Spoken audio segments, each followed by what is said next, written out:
بسم اللہ الرحمن الرحیم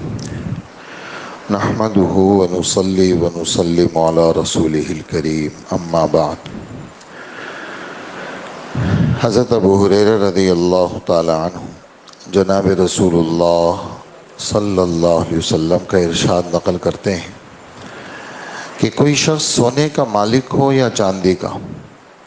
اور اس کا حق زکوٰۃ ادا نہ کرے تو قیامت کے دن اس سونے چاندی کے پترے بنائے جائیں گے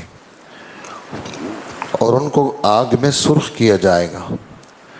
وہ آگ جیسے بن جائیں گے، پھر اس شخص کا پہلو، پیشانی اور کمر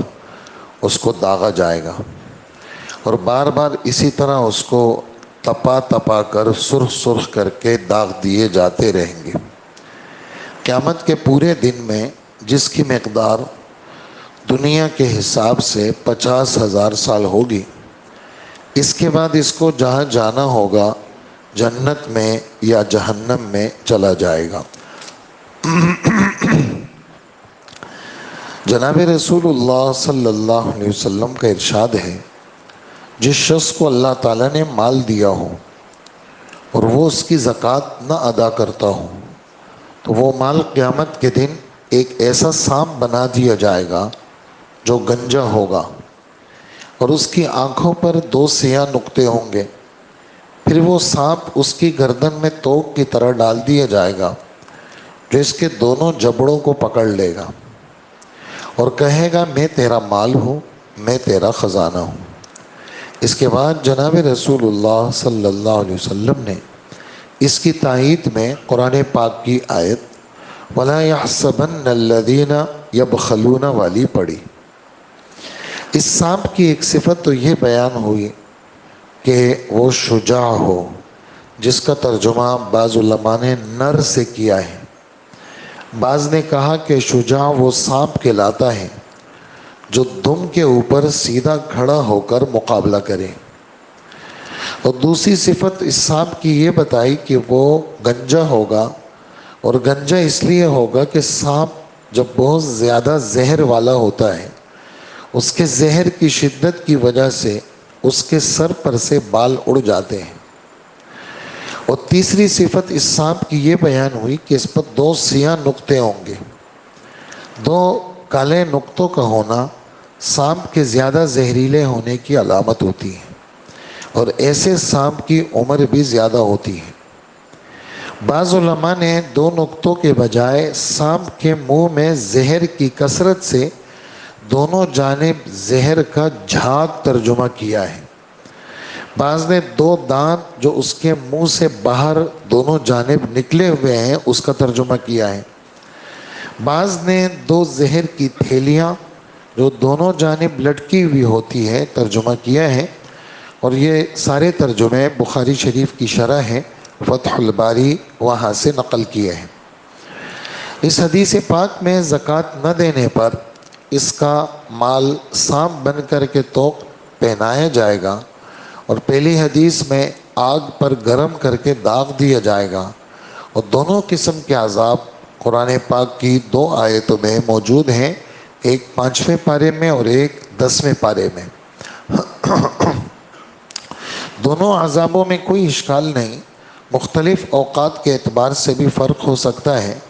اور مال کے مختلف قسموں کے اعتبار سے اور مختلف آدمیوں کے اعتبار سے، اور دونوں عذاب جمع بھی ہو سکتے ہیں۔ حضرت اقدس شاہ ولی اللہ رحمۃ اللہ علیہ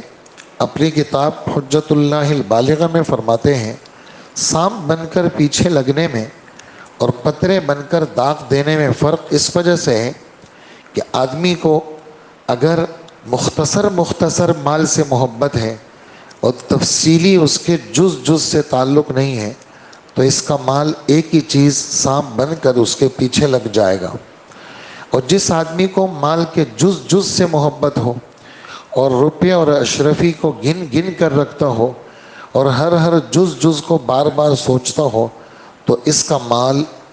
آگ میں سرخ کر کے اس کو داغ دیا جائے گا۔ ایک حدیث پاک میں آپ کا فرمان ہے، جو آدمی اپنے پیچھے خزانہ چھوڑ جائے تو وہ خزانہ گنجا 2 نقطوں والا سانپ بن کر قیامت کے دن اس شخص کے پیچھے لگ جائے گا، وہ شخص گھبرا کر کہے گا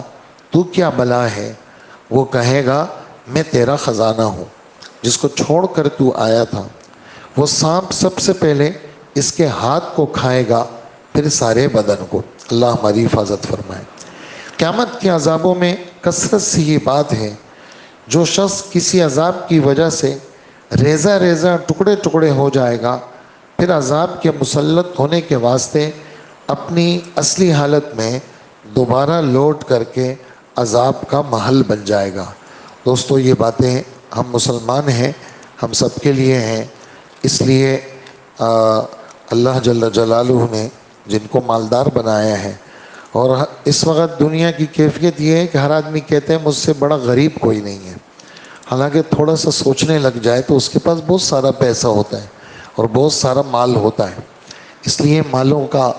حساب کتاب رکھنا، اور گھر کے اندر عمومی طور پر عورتیں کہتی ہیں ہم سے زیادہ غریب تو کوئی ہے ہی نہیں، حالانکہ یہ جو استعمال کے زیور ہیں، شاید کل کے درس میں آپ ذرا سن لیں، یہ جو استعمال کے زیور ہیں، اس استعمال کے زیوروں کے اوپر زکوٰۃ ہے، لاگو ہے۔ 2-3 روایات ہیں مستورات کے بارے میں، حضرات صحابیات کے بارے میں، وہ کل کے درس میں اللہ نے چاہا آئیں گی۔ بہرحال یہ حساب کتاب اپنی چیزوں کا رکھنا، اور جیسے پرسوں کے درس میں تھوڑی سی وضاحت اس کے اندر کی تھی، ایک چھوٹی سی بات وہ یہ بھی سن لیجئے۔ جیسے مثال کے طور پر بعض غلط فہمیاں بھی ہیں زکوٰۃ میں، لوگ کہتے ہیں کہ جی بس ہم زکوٰۃ دیں گے صرف رمضان میں دیں گے، تو اس کے اندر یہ ہے کہ یعنی زکوٰۃ کا جو وجوب ہوتا ہے وہ چاند کے مہینوں کے لحاظ سے ہوتا ہے، اور چاند کے مہینوں کے لحاظ سے چونکہ یہ جو سورج کے مہینے ہیں اس میں 10 دن کا ہر سال میں فرق پڑتا ہے، اور چاند کے حساب سے وہ فرق نہیں پڑتا۔ تو جو آدمی مکلف ہے، جس مہینے میں مالک بنا ہے، اگلے سال اسی مہینے میں حساب ہوگا، چاہے وہ رمضان ہو یا محرم ہو یا کوئی سا بھی مہینہ ہو۔ اور زکوٰۃ کو تاخیر سے کرنا کہ بھئی رمضان ہی میں دوں گا اور زکوٰۃ رمضان کے علاوہ کہیں ادا ہی نہیں ہوتی، تو یہ غلط فہمیاں ہیں، یہ بات ٹھیک نہیں ہے۔ ایک بات یہ بھی ہے کہ جیسے کل کا دن ہے اور مجھے زکوٰۃ کا حساب کرنا ہے، اور آج میرے پاس مال آیا ہے، میرے کوئی پیمنٹیں پھنسی ہوئی تھی وہ آ گئی، یا میں نے کوئی چیز بیچی مجھے نفع ملا، تو یہ جو آج کا مال ہے کل کے حساب میں شامل ہوگا۔ یہ نہیں ہوگا کہ آج کے مال میں سال الگ سے گزرے گا، بلکہ آج کا جو مال ہے یہ چونکہ یہ بھی اسی روپوں کے جنس میں سے ہے، یہ شامل ہوگا۔ اور کل جو تاریخ ہے میری، اگر پرسوں کو یہ مال آتا ہے تو پھر وہ شامل نہیں ہوگا، کیونکہ وہ جو کل کا دن میرا حساب کتاب کا ہے، اس کل کے دن میں جتنا مال ہے میرے پاس اس کا پورا حساب ہوگا۔ اگر پرسوں کوئی مال نیا آتا ہے اس کے اوپر نئے سال سے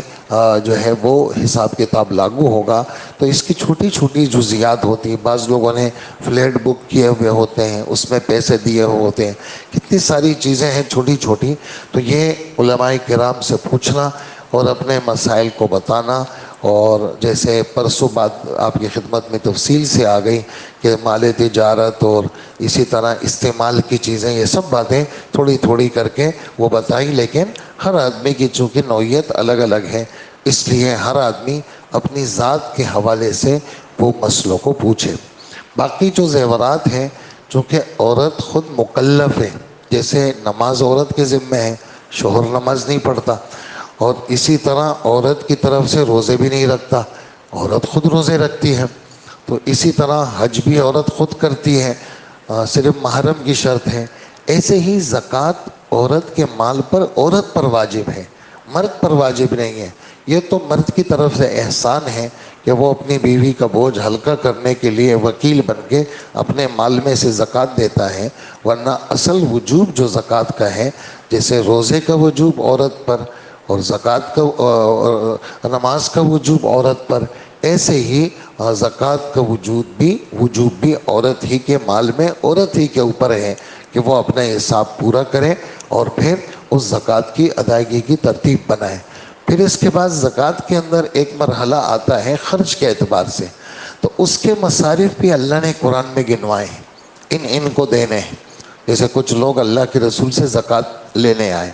آپ نے فرمایا کہ اللہ پاک کسی نبی یا کسی بڑے سے بڑے آدمی کے فیصلے پر راضی نہیں ہے، اللہ نے خود قرآن پاک میں جن جن کو زکوٰۃ دینی ہے اس کی تفصیل اللہ پاک نے بتا دی ہے، لہٰذا زکوٰۃ کا نکالنا جیسا ضروری ہے ایسے ہی زکوٰۃ کو صحیح جگہ پہ لگانا ضروری ہے۔ آج ہر آدمی کہتا ہے میں زکوٰۃ کا مستحق ہوں، مجھے پیسے دو، جبکہ وہ مستحق نہیں ہوتا، اور وہ صاحب نصاب خود ہوتا ہے اور وہ خود زکوٰۃ اس پہ لاگو ہوتی ہے، لیکن عادت پڑی ہوئی ہے اور لوگوں سے پیسے لینا۔ اور ایسے آدمی کے لیے آپ کا فرمان ہے جو آدمی اپنے کو مالدار بنانے کے لیے لوگوں سے زکوٰۃ کے پیسے لیتا ہے، یہ آدمی دوزخ کے انگارے لے رہا ہے، زیادہ انگارے لے لے یا کم انگارے لے لے۔ تو آپ نے ان آدمیوں کو کہا کہ بھئی میرا کوئی فیصلہ نہیں، اگر تم ان مصارف میں تم ہو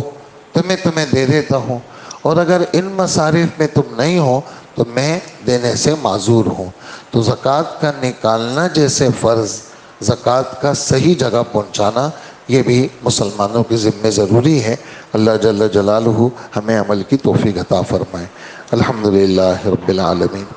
والصلاة والسلام علی نبینا محمد وآلہ واصحابہ اجمعین۔ اے اللہ ہمارے گناہوں کو معاف فرما، اللہ ہماری مغفرت فرما، اے اللہ آج کا روزہ اپنے فضل سے آسان فرما اور باقی روزے بھی آسان فرما۔ اے اللہ ہم سب کو شب قدر عطا فرما